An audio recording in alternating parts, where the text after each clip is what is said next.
Well, it's been very essential in the late uprisals in the Arab world, and I think that media have new forms of media have kind of revolutionized these uprisals and those political change in the Arab world.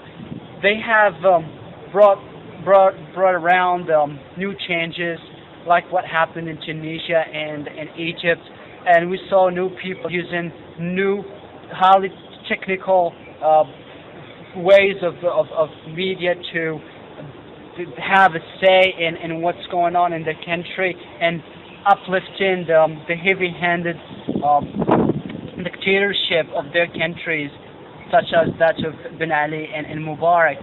And I think that blogging as a form of new media has been very essential in galvanizing people against the dictators, and how they achieved what the conventional or mainstream media could not do.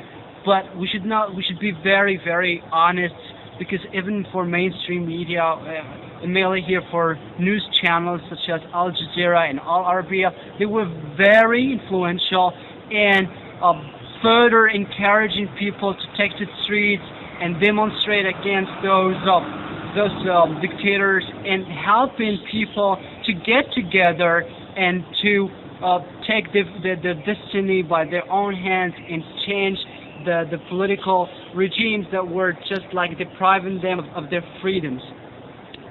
And I think that from now on, politicians will pay more attention to those new forms of media, such as blogging, social networking, and in this respect, it is very essential for me to mention Facebook, which really helps people.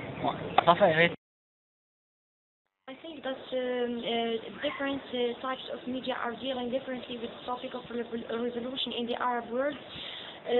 Some channels are trying to exaggerate on reflecting or in giving information to people. That's why I think that the majority of presidents are trying to, let's say, to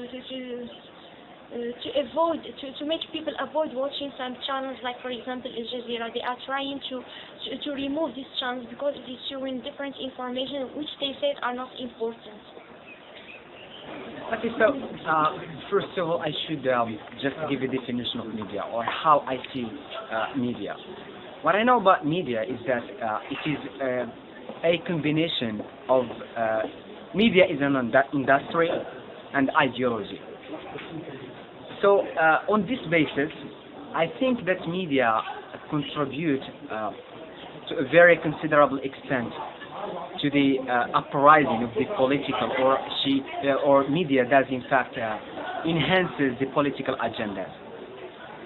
So you may ask me how media enhances this political agenda.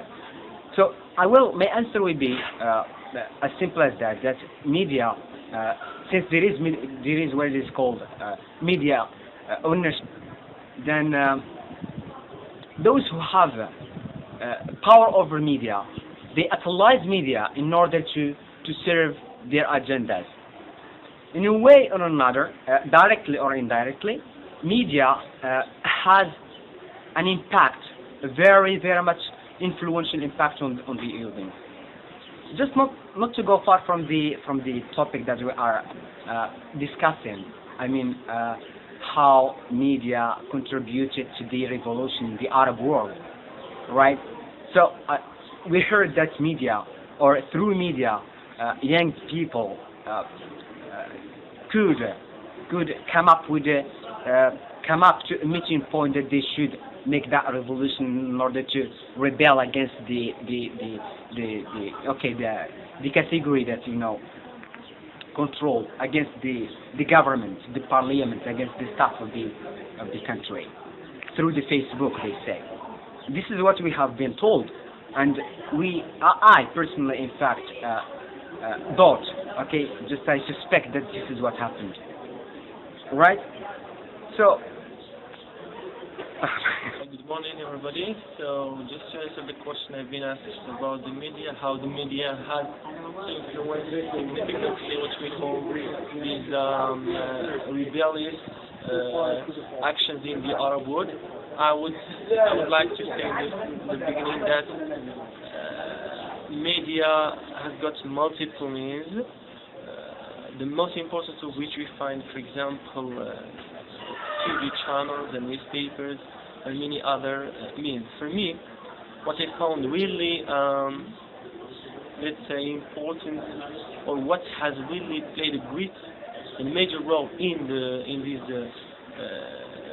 let's say, Arabic or revolutionary actions in the Arab world is the TV channel Jazeera. So Jazeera, everybody agrees that it has really played this significant role through, of course, showing people striking every day in all or in most of the Arab countries. And of course, it's like, it's like you're doing an advertising or advertising something. People get easily influenced while they are, of course, confronted with these images every day. At home, for example, in the coffee, when they are sitting in coffee, they are, of course, confronted with these images. People striking every day. They are revolting against their governmental system. They are, of course, having certain political aims, and of course, their aim is basically to change the social and political and economic status of these Arab world. Of course, we shouldn't forget here there is another means, an important means of media, which is newspaper. People even get influenced while they are with newspaper, because of course it can really influence people's mind. Of course, through the things they read every day. That's okay. That's all I have to say. As I'm concerned, I think that media coverage differs from one country to another in the Arab world. For example, in Egypt, it took different dimensions. They insisted on revealing the truth, what is really happening in Egypt at that time. In Tunisia, it was the same. For example, in Morocco, I think it was not the same, because the state tries to avoid revealing what is really taking place or what is really happening in Morocco. And let's say they reveal what they want, and they avoid revealing what they don't want to show to people or to the Moroccan society or to the world in general. So that let's say that they think of their benefits. The truth is always questionable in the Arab world. That's my opinion.